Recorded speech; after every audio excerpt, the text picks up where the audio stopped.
네. 시간이 많이 지체돼서 바로 시작하겠습니다. 대표 신용수입니다. 여러분들이 잘 아시는 것처럼 지금 세계 이제 경제가 굉장히 급변하고 있는 상황입니다. 이번에 아마 이 인공지능이라고 하는 것을 내세워서 알파고고 이세돌의 바둑 대국을 갖다가 부었을 겁니다. 그러니까 이제 인공지능이라는 것이 인간의 분야를 갖다 훨씬 넘어서는 그러한 단계에 진입을 해가지고서 앞으로 인공지능이 우리 산업을 갖다가 엄청나게 변경시킬 수 있다고 하는 그런 가정을 갖다 하지 않을 것 같으면 우리 경제 운영이 굉장히 어려워지지 않겠냐 이런 생각을 합니다. 그럼 그와 같은 소위 인공지능의 시대가 더욱더 됐을 적에 오늘날 우리의 경제 구조가 이런 상태로 그대로 갈 수 있겠느냐 그런 걸 생각할 것 같으면 시간 가도 몇십 년 걸릴지 모르겠습니다만 그 시기가 다가오고 있는 것만큼은 분명합니다. 예를 들어서 2025년 정도 될 것 같으면 운전대가 없는 자동차가 이제는 시내를 덮을 수 있도록 상용화가 된다고 지금 예고를 하고 있습니다.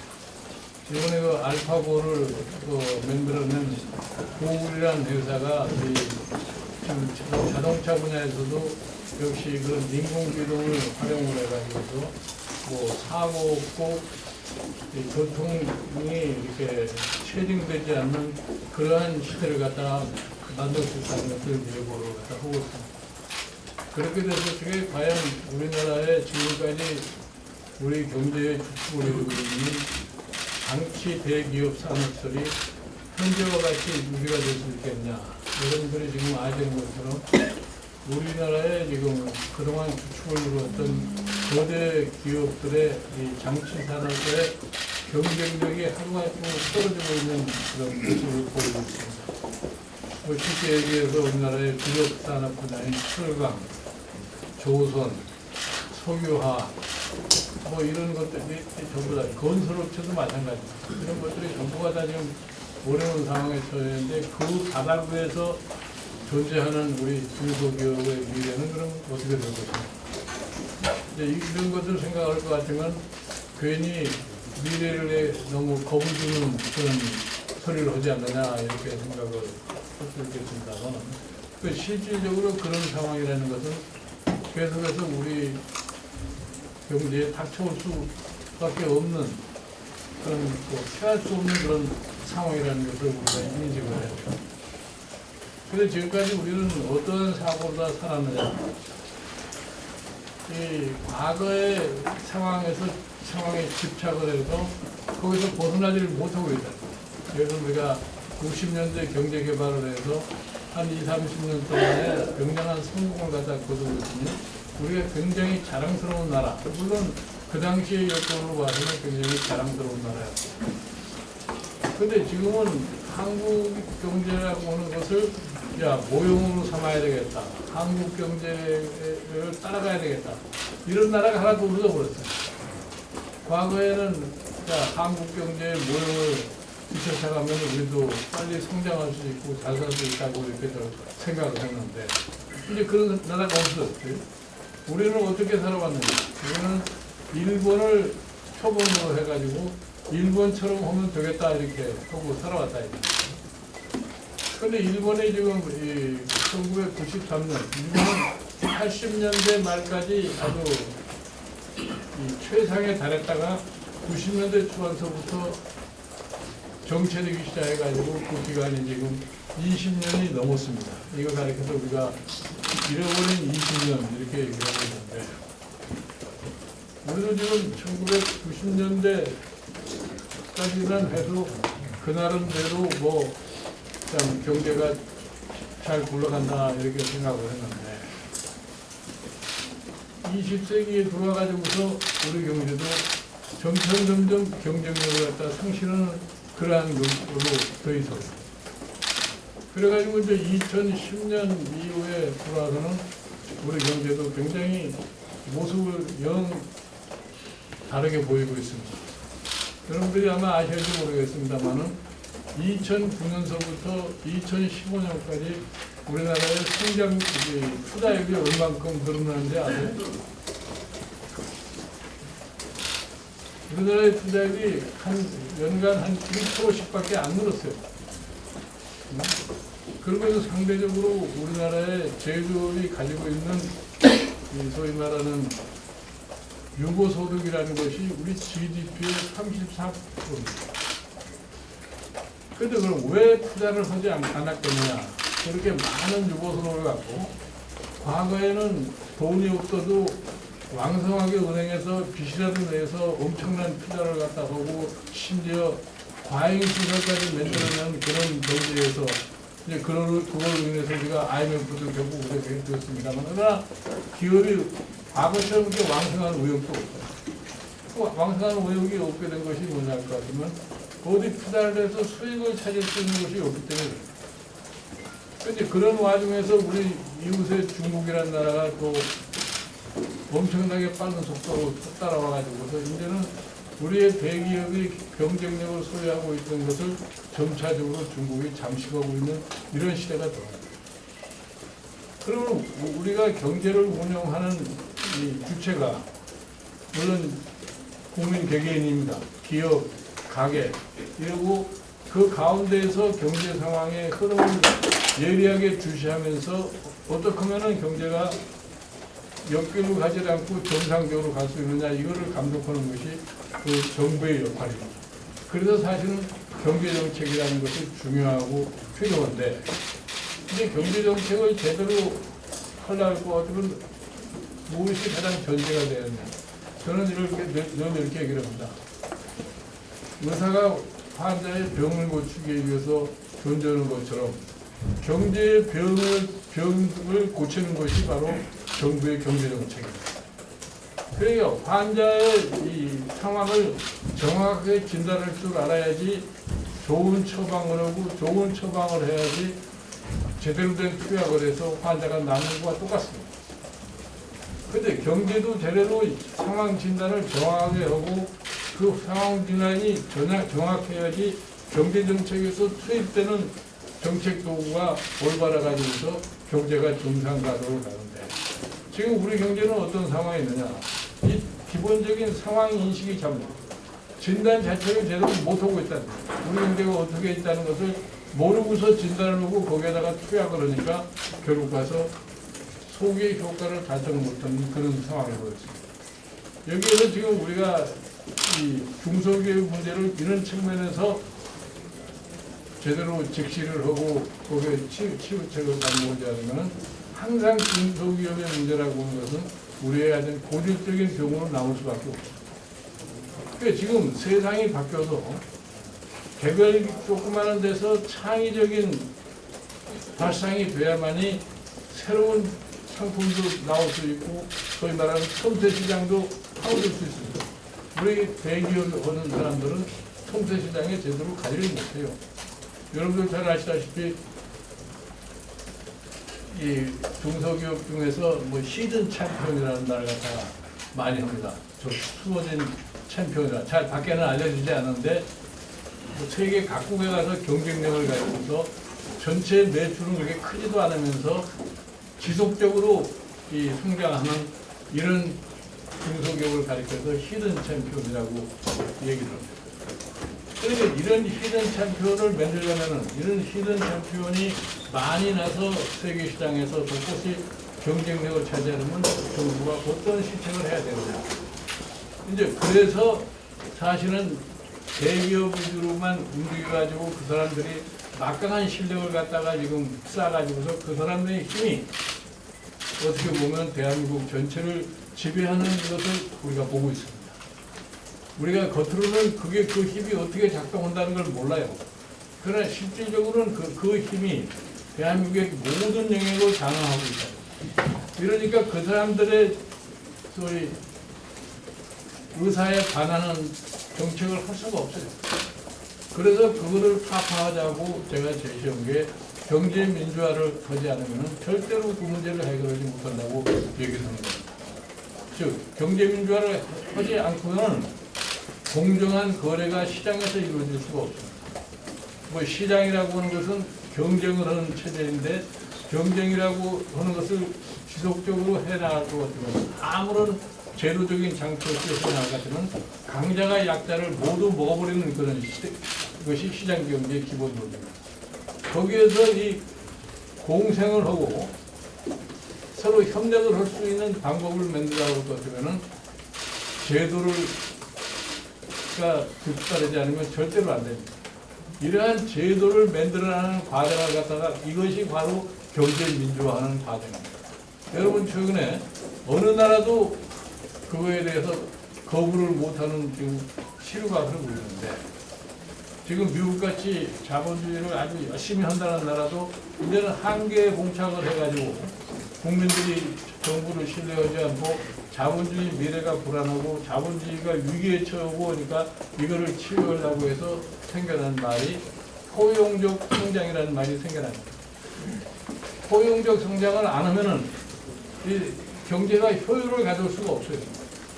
그러니까 포용적 성장을 해야 되는데 포용적 성장을 하려면은 무엇이 전제가 돼야 되냐면은 경제 민주화가 실현되지 않고서는 포용적 성장이라는 말을 아무리 해봐도 소용없어요. 최근에 와서 국제 G20이라든가 뭐 에이펙 회의라든가 IMF, OECD 여기가 한결같이 지금 2012년 이후서부터는 포용적 성장을 해야 된다 했는데 우리나라의 대표로 참석한 우리 대통령께서도 지난 이 에이펙 회의에서 포용적 성장이라는 얘기가 나오니까 포용적 성장이라는 말은 많이 하시더라고. 그러나 실질적으로 한국은 포용적 성장을 하기 기반이 뭐가 있느냐? 아무것도 없어요. 그 포용적 성장이라는 것을 제대로 구축을 하지 않을 것 같으면은 결국은 여기 참석하시는 이 중소기업이라고 하는 것도 미래가 전혀 보이지 않습니다. 중소기업이 제대로 안정을 갖고 경쟁력을 향상하는데 가장 필요한 게 뭐냐면은 장기적인 소위 재원 조달의 가능성이 확보가 되지 않고서 중소기업이 장기적으로 성장할 수가 없습니다. 그런데 그러한 것이 우리는 제도적으로 잘 안 돼 있어요. 대기업은 뭐 그런 것, 소위 뭐 중장기적인 자원 조달을 하는데 국내 금융뿐이 아니라 국제 세계 금융기관까지 이용할 수 있기 때문에 별로 염려가 없는데 중소기업한테는 그런 것이 제대로 됐어요. 시즌 챔피언을 제일 많이 길러낸 독일 같은 경제라고 하는 것은 가장 기반이 된 것이 뭐냐면 장기 투자 재원을 갖다가 제도적으로 확보가 가능하기 때문에 그렇습니다.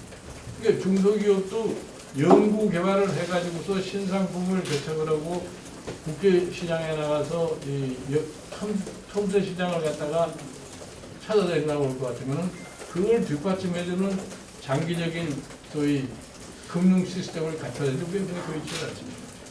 그래서 이러한 측면들을 갖다가 우리가 생각하기 때문에 지금까지 우리나라 경제의 틀을 운영해오는 틀을 근본적으로 변화를 시키지 않고서는 중소기업 문제라고 하는 것을 말만 하지 해설을 못해요. 흔히 얘기하기로 중소기업이 뭐 9988 해서 99%가 중소기업이고 88%가 고용이 되는데 최근에 와가지고서 실업률이 너무 높아진다 이렇게 최근에 발표한 통계 자료만 보더라도 역대 10년 이래 최대 실업률을 갖다 내놓고 있고 그 다음에 청년 실업률이 12.9%라고 해요. 그러면 그 청년 실업을 갖다가 해결할 수 있는 곳이 어딨냐 이거를 생각을 해야 돼요. 지금 우리나라의 대기업이 투자를 하면은 국제 추세에 맞춰서 뭐 디지털화를 한다. 디지털화를 하고 ICT 이런 걸 갖다가 자꾸 집어넣는 투자를 할 거거든요. 고용은 점점 줄어들 수밖에 없습니다. 그럼 거기에서 고용을 하지 못하고 거기서 구조조정을 해서 빠져나오는 고용을 누가 흡수해 주느냐. 그거를 흡수를 해주려면 중소기업, 소상공인 이런 쪽의 영역을 확대해 주려면 고용을 해결할 길이 없습니다. 그러니까 실질적으로 많은 청년 실업이 문제다. 청년 실업을 해소해야 되겠다.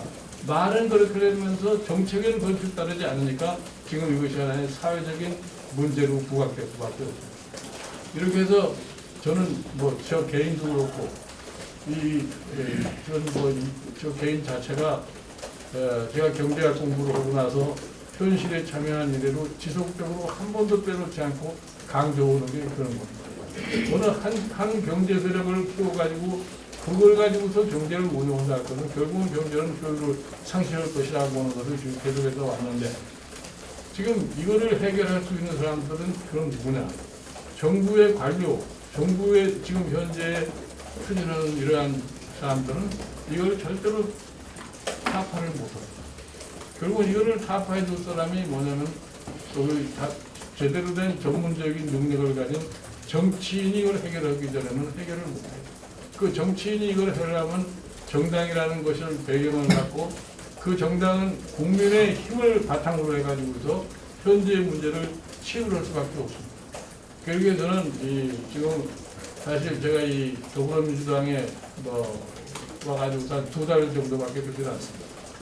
제가 이 더불어민주당에 온 지금 사유도 그렇습니다. 물론 저한테 와서 좀 도와달라고 여러 가지 사정을 했기 때문에 온 경우도 있지만 제가 여기 온 가장 큰 이유는 뭐냐?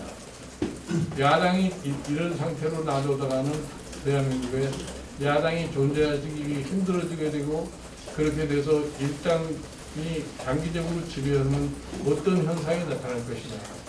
그러면 우리나라에 지금까지 이룩한 경제의 성과나 정치의 민주주의 성과라는 것도 그저 사라져버릴 수 있는 환경에 도달할 수밖에 없을 것이다. 그리고 국민들에게 국민이 정치적으로 선택할 가능성이 없을 것 같아서 이 당을 좀 정비를 해서 수권정당화 해야 되겠다는 이 인정을 가지고 제가 사실은 이 더불어민주당에 참여를 했습니다. 여러분들 일본을 한번 보십시오. 자민당 정권이 1950년대서부터 1990년대까지 거의 2000년대까지 한 60년 이상을 갖다 집권을 했습니다. 그러니까 60년 동안에 집권하는데 한 번 고착된 상황이 변경하지 않으니까 세상은 변화하고 사람이 변화하는데 전혀 변화를 못하다 보니까 결국 가서 90년대 초에서부터 잃어버린 지금 20년이 넘게 진행되고 있다. 그러면 그런 상황이 지나가고 난다면 아무 후회를 해봐야 소용이 없어요. 그런 상황이 오기 전에 우리의 과거의 사고에서 좀 탈피를 해가지고 새로운 틀을 짜가지고 우리 경제를 새롭게 일으키는 다른 방법이 없습니다. 그러니까 지금 보면은 이게 정치만이 이거를 해결할 수 있는데 지금 우리가 이게 보기에 이런 상태로 그래도 사는 것이 뭐가 그렇게 힘드냐 하는 이런 얘기 하는 분들도 계세요. 그러나 지금은 그나마 그동안에 축적되어 있는 거 가지고서 이 정도가 좋다고 생각하실지 모르지만 이것이 시간이 지남에 따라서 이만 또 못해지는 상황이 올 수도 있다는 걸 갖다가 우리가 분명히 알아요. 그래서 제가 2012년에 경제민주화를 굉장히 강조하니까 일본 사람들이 제일 많이 저를 찾아와요. 일본 언론도 그렇고 여기 서울에 나와 있는 일본 대사관의 대사공사를 같이 찾아와서 왜 나보고 경제민주화를 이렇게 강조를 하느냐. 그런데 그 사람들이 역질문을 합니다. 우리가 당신 나라를 좀 벤치마킹 해가지고서 경제 성장을 이룩했는데 지금 우리 상황을 보니까 당신들이 잘못되는 길로 가는 그 과정 속에 우리도 있는 것 같다. 그래서 우리는 그쪽으로 가지 않기 위해서 미리서 우리의 경제를 좀 다시 재편성하기 위해서 내가 경제민주화를 한다 이렇게 그러면은 더 이상 질문을 안 해요. 그 사람들도 그 점에 대해서는 전혀 부정을 못하는 겁니다. 그런데 우리는 아직도 거기에 대한 제대로 인식을 하지 못하고서 또 몇 년을 지금 흘러가고 있는 거다. 그래서 제가 저희 분도 지어보시는 분들에게 저희가 마지막으로 말씀드리고 싶은 것은 제가 여러분들이 가지고 있는 문제가 뭐라는 것은 거의 다 제가 알고 있어요. 거의 다 알고 있는데 이거를 시정을 하려면 힘이 필요해요. 이 정치적인 힘이라고 하는 것은 어디에서 나오냐면은 국민이 뒷받침을 해줘야만이 그 힘이 생깁니다. 그렇게 하더라도 우리의 다른 큰 지금 영역을 장악하고 있는 세력들은 그걸 하려고 해도 보통에 하는 그런 반대 세력이 있다는 것을 아시고 좀 제대로 일을 할 수 있는 정당이 제대로 이러한 것을 인식하고서 풀어갈 수 있는 정당이 뭐라는 것을 갖다가 잘 인식을 하시고 여러분들이 좀 적극적인 협력을 해주시기를 당부드리면서 제가 간단히 말씀 마치겠습니다. 오늘 그 김정인 대통령께서 지금 말씀하신 경제민주화 원조이신 것 같습니다. 원조. 근데 아주 그 찾아오셔도 정확하게 잘 찾아오신 것 같습니다. 우리 서구가 전국에서 구 단위로서는 아주 중소기업이 7천여 개 무등록 공장까지 해서 최고 많이 있는 곳입니다. 저희들의 어떤 그 시간이 되신다면은 이 애로사항을 잘만 청취하시면은 아마 그 우리 중소기업들은 굉장히 힘이 좀 날 것 같습니다. 우리 서부에는 이 중소기업들이 많이 있지만은 어떤 경쟁력 쪽에서는 굉장히 약합니다. 또 취업 말도 못할 정도입니다. 이게 그 청년 실업이 높다 하더라도 저희 중소기업들은 1순위 부족해서 지금 아주 힘들고 있습니다. 더군다나 요즘에는 또 외국 인력까지 좀 쿼터제 이런 거를 좀 했기 때문에 더 상대 업종에서는 인원이 없어서 아웃을 치고 있습니다. 굉장히 지금 경기가 아주 그 어렵다고 하는데도 1순위 모자른 곳에서는 아웃을 치고 있는 그런 실정입니다. 그래서 여야를 막론하고 앞으로 우리 중소기업들이 진정으로 뭐가 어려움이 있는지 진정으로 말씀만 하시는 게 아니라 좀 한 분 한 분 좀 들어서 개개인의 중소기업들의 이런 어려움을 꼭 반영해 주시길 간곡히 부탁드리겠습니다. 고맙습니다.